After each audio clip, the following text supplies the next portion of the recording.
Eu quero convidá-los para que, por favor, abram as suas Bíblias na carta de Paulo à igreja de Éfeso, Efésios, capítulo 6. Nós vamos ler apenas o 13º versículo. Efésios, capítulo de número 6, versículo de número 13.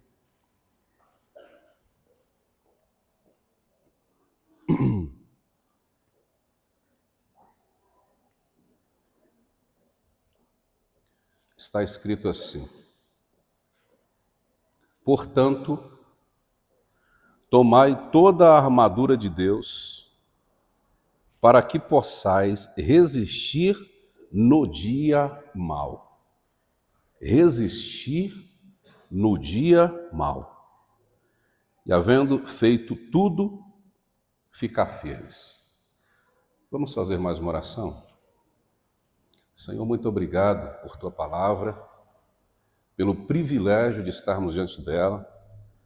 Colocamos os nossos corações à Tua disposição para que o Senhor nos fale aquilo que o Senhor quer comunicar-nos, de modo que sejamos edificados e com isso o Teu nome em nós seja sempre exaltado em Jesus Cristo, Teu Filho. Amém. Hoje nós queremos falar sobre como administrar tempos de crise. Interessante que a palavra crise não aparece na Bíblia, em nenhum momento.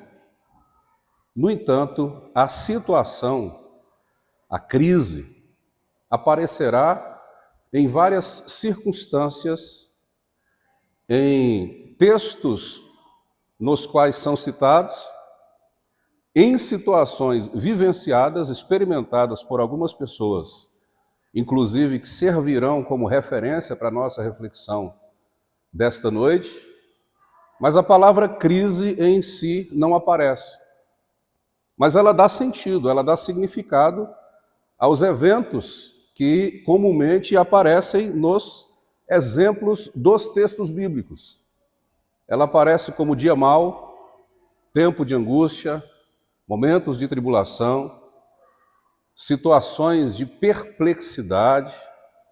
Então, a situação em si, ela aparece, mas não como a palavra crise de modo direto.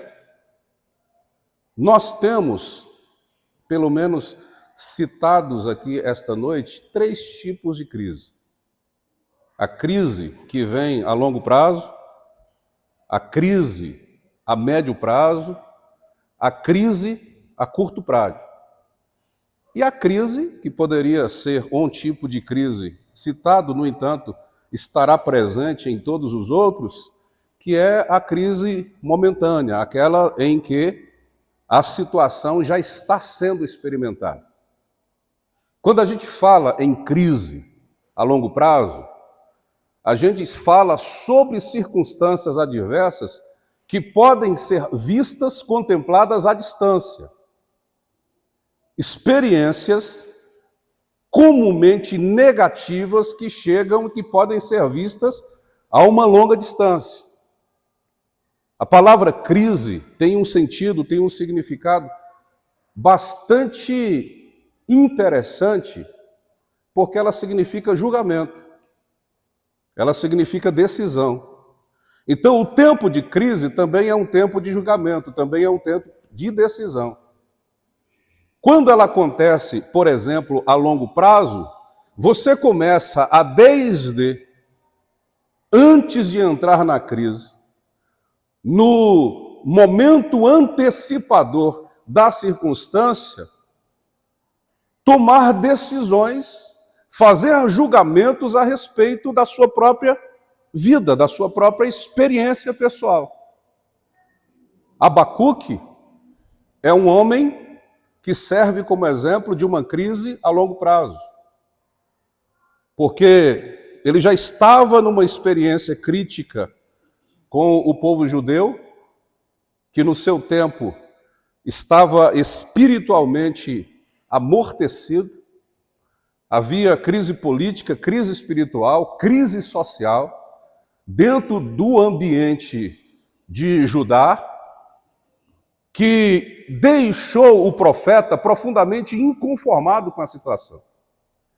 Por isso, as suas primeiras experiências no livro que foi escrito por ele são de pergunta, de questionamento a Deus a respeito de até quando essa circunstância seria aturada por Deus.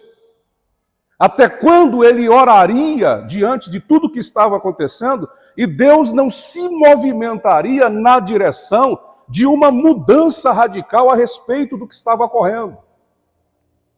O povo de Judá havia abandonado a lei. O povo de Judá estava em um processo ritualístico tão macabro que os próprios filhos eram entregues em sacrifício. Eles matavam os filhos entregues em sacrifício a Baal e a Zerá.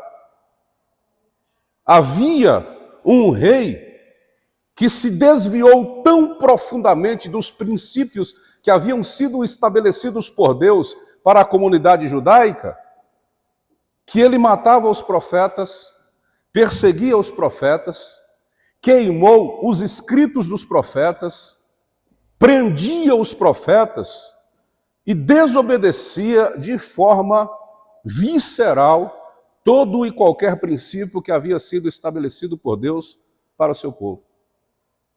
Daí Abacuque faz esta oração. Uma oração que já pertence a um tempo de crise, mas que não imaginava que um tempo de crise ainda maior viria sobre a sua nação. Uma crise que curaria a crise que já estava ocorrendo. E Abacuque começa a ter algumas experiências durante o correr do seu livro, que são experiências que nos ensinam o modo como nós podemos viver, administrar esses tempos de crise. O primeiro deles é preciso esperar uma resposta que venha verdadeiramente de Deus. Capítulo 2 do livro, ele sobe a uma torre de vigília e diz: eu vou esperar uma resposta que venha de Deus.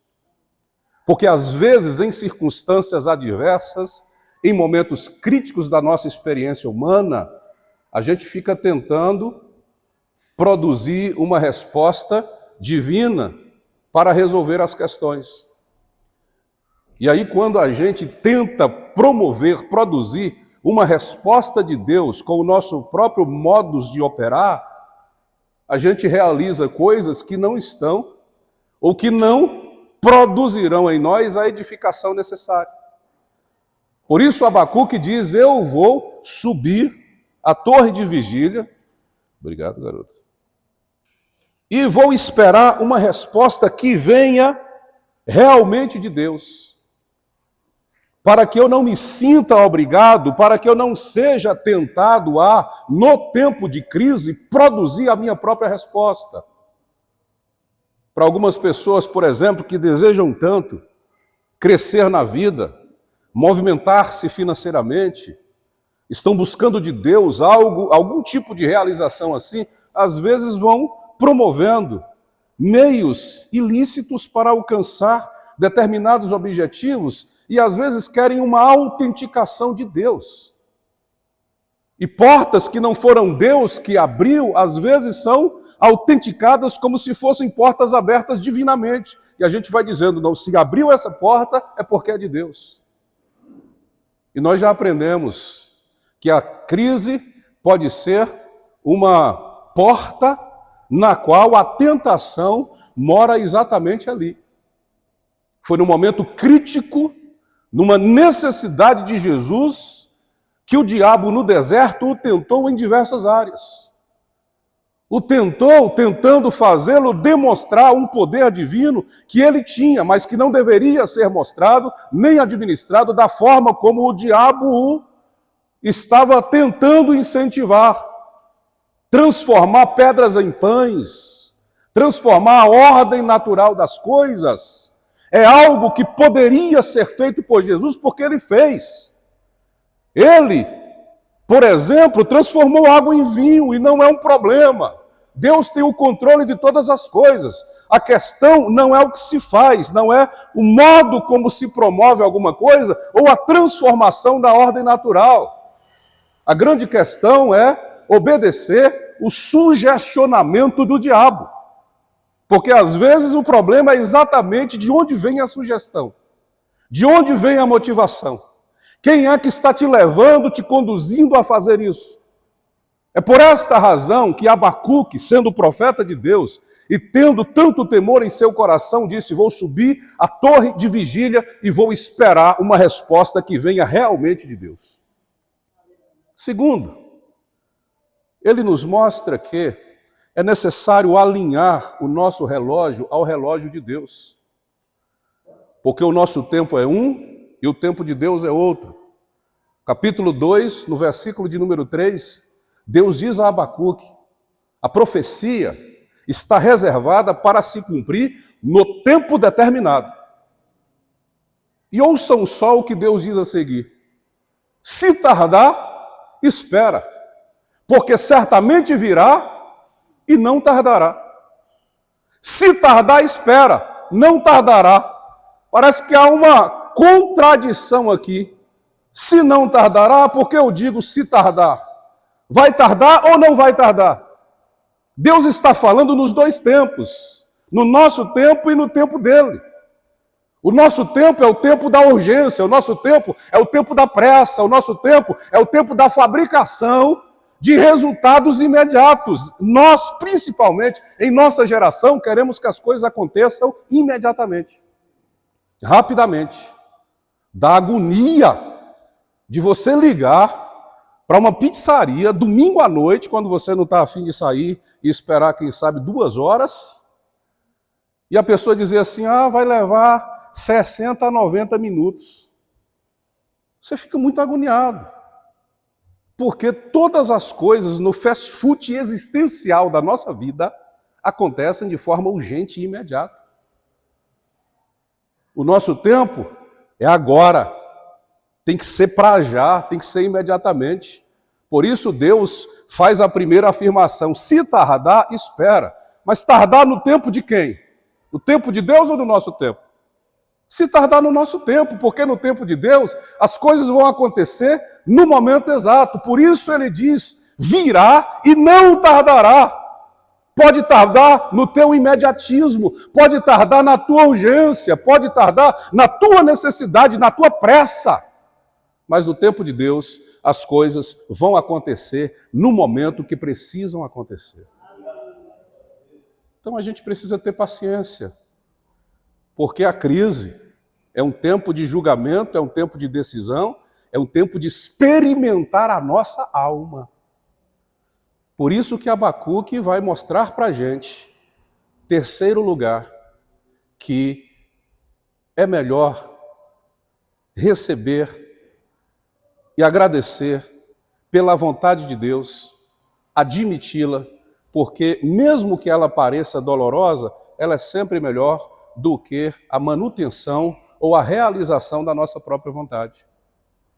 No capítulo de número 3, o profeta faz uma oração a Deus, depois de ouvir a resposta de Deus, que produziria uma crise maior do que a crise que Abacuque estava enfrentando, para resolver a primeira crise.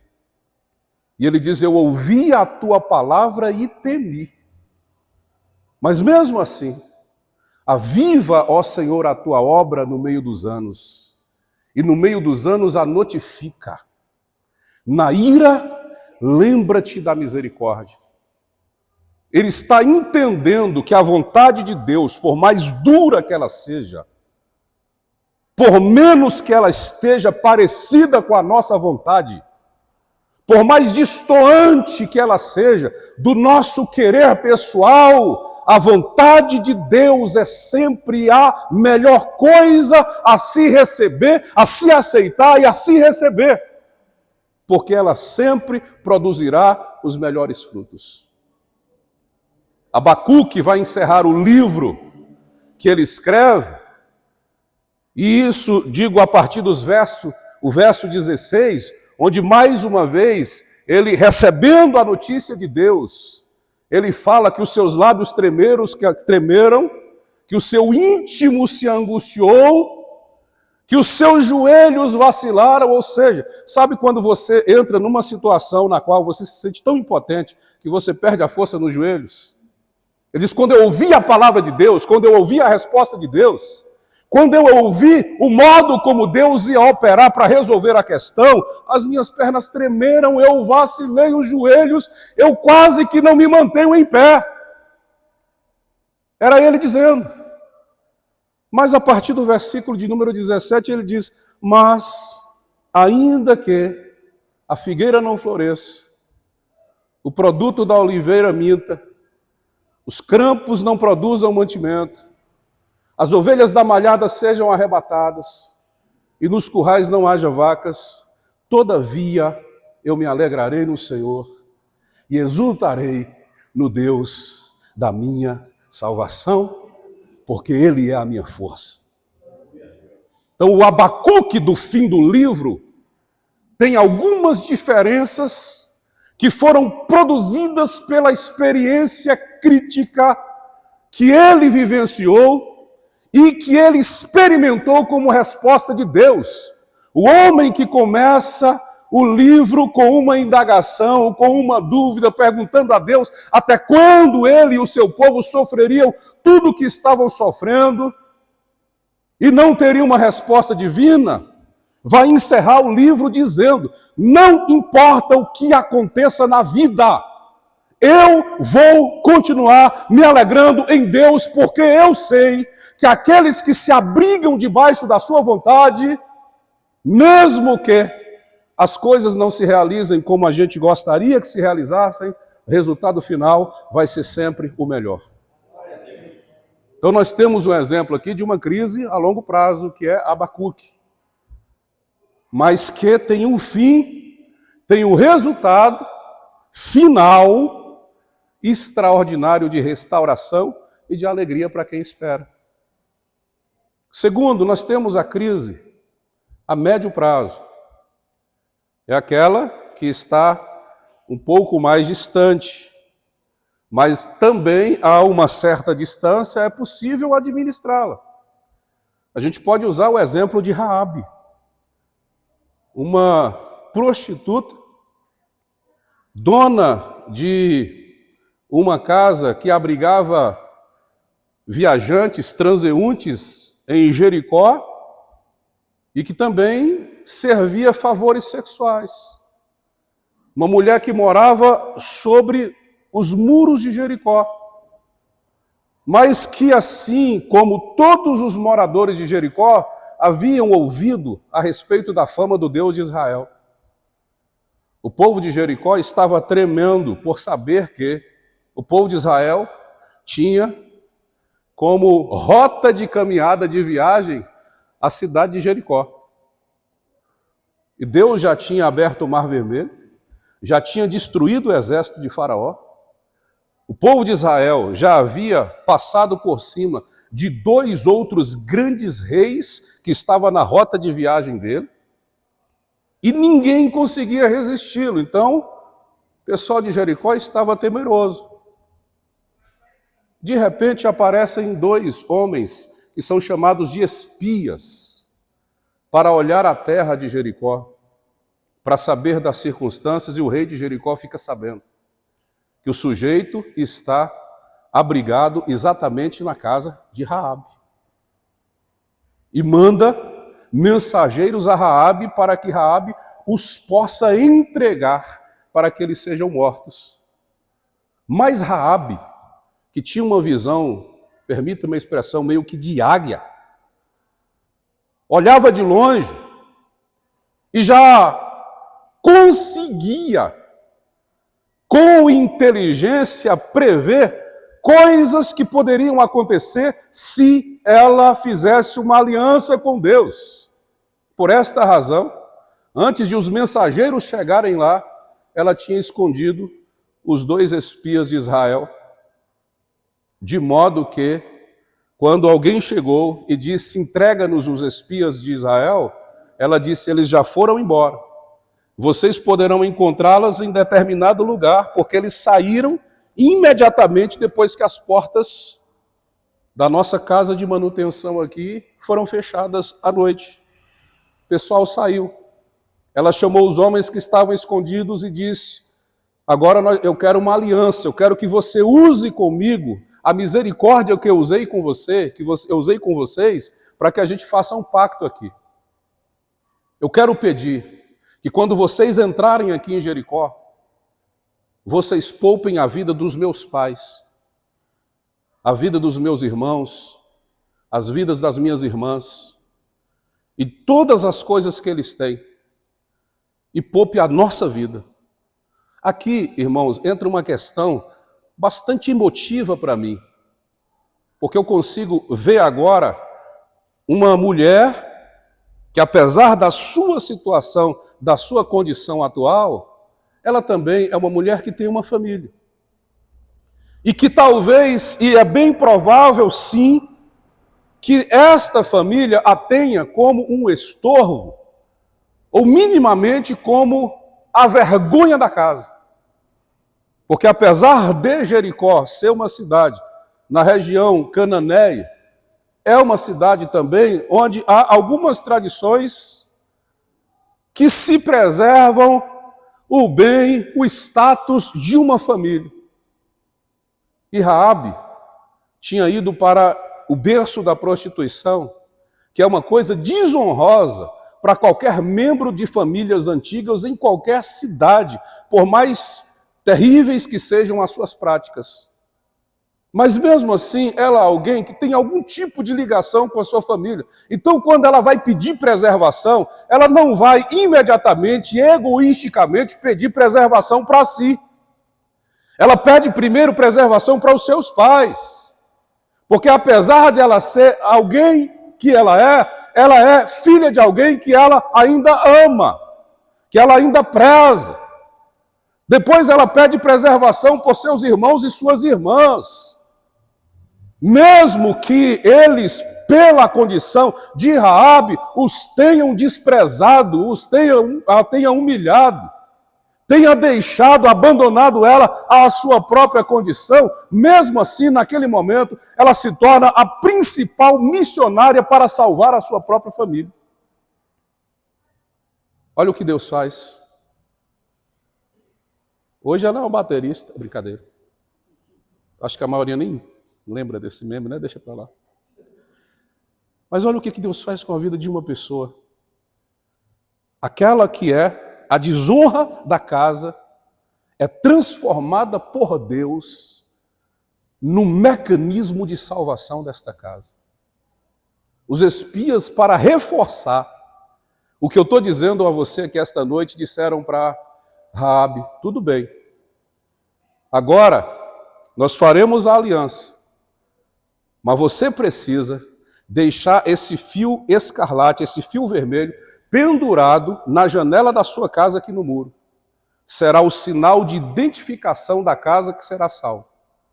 Quando a gente chegar, quando o exército de Israel invadir aqui, esse fio de escarlate na janela da casa vai salvar a sua vida. E não apenas a sua vida. A vida do seu pai, a vida da sua mãe, a vida dos seus irmãos, das suas irmãs, de todos os membros de sua família, tudo que eles tiverem, precisam estar dentro da tua casa. O pedido de Raabe é, salva a casa dos meus pais. E a ordem dos espias é, os seus pais não estarão dentro da própria casa, estarão dentro da tua casa.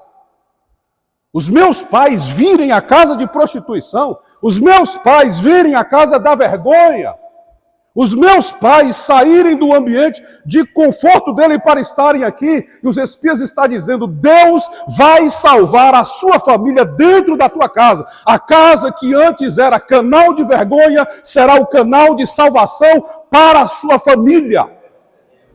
Deus fez isso com Raabe, e Deus faz isso em nossos dias. Quando alguém se entrega, quando alguém se rende a Deus, quando alguém diz, a partir de hoje eu quero ser diferente, eu quero servir a Deus, O pacto que se realiza com Deus é pacto de salvação. Ele anula o teu passado, ele joga fora tudo aquilo que é dívida, tudo, qualquer problema, qualquer pecado, não importa o tamanho do que você fez. A partir do momento que você faz uma aliança com Deus, todas as coisas são transformadas. Então o sujeito que era viciado nas drogas, que era a vergonha da família, passa a ser um instrumento missionário de Deus para salvar vidas. E quantas histórias, testemunhos nós temos de pessoas que eram assim, embriagadas, jogadas na prostituição, que não valiam absolutamente nada dentro dos parâmetros sociais e que foram resgatadas por Deus para se transformarem em canais de bênção. Quantas pessoas que alguém olhava e dizia assim, esse aí vai morrer cedo. E Deus resgata e traz para promover, por meio de suas vidas, coisas grandiosas. E com Raabe aconteceu isso. Quando a crise se aproxima de Jericó, que era a médio prazo, estava prestes de se realizar, o milagre de Deus acontece. Um operar maravilhoso de Deus se realiza. E Deus faz coisas extraordinárias por meio de um sinal que está na janela. O fio escarlate vermelho, que muitas vezes já foi usado como metáfora do sangue de Jesus. E cabe bem, né? O fio vermelho de sangue, de escarlate, o fio vermelho na janela de uma casa é sinal de que há salvação nesse lugar. A terceira crise é uma crise a curto prazo. É quando você olha para a situação e percebe que ela já está batendo a porta da casa. Nós temos uma situação que pode ser usada como exemplo disso. Segundo o livro das Crônicas, capítulo de número 20, o povo de Judá, o povo hebreu, estava prestes a ser cercado por uma grande multidão. Na época, o rei Josafá era quem governava a terra. E alguém bateu à porta de sua casa e disse, olha, Josafá, um grande exército se levantou para destruir Israel, para destruir Judá. São os homens de Moabe, os filhos de Amon e o exército violento das montanhas de Seir.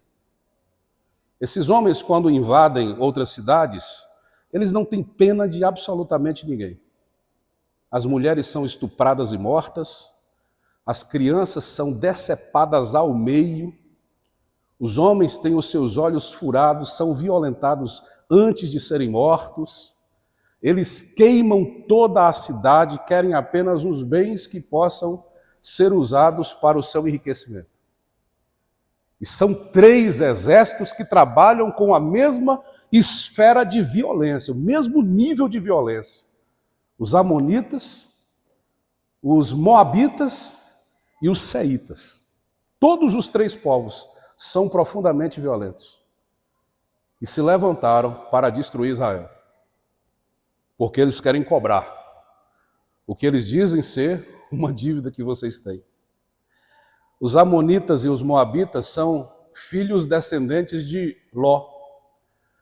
Quando saiu lá de Sodoma e Gomorra, e as filhas de Ló o embebedaram, e cada uma delas dormiu com o próprio pai, e cada uma delas engravidou-se. Uma engravidou-se de Moabe, outra engravidou-se de Amon. E se tornou uma grande nação, perversa e violenta. Se juntaram com os homens da montanha de Seir, que são ainda mais perversos e violentos do que amonitas e moabitas. E todo mundo, olhando para o povo Judá, disseram assim, nós temos algo em comum contra esse povo. Nós odiamos esse povo, então vamos destruí-los.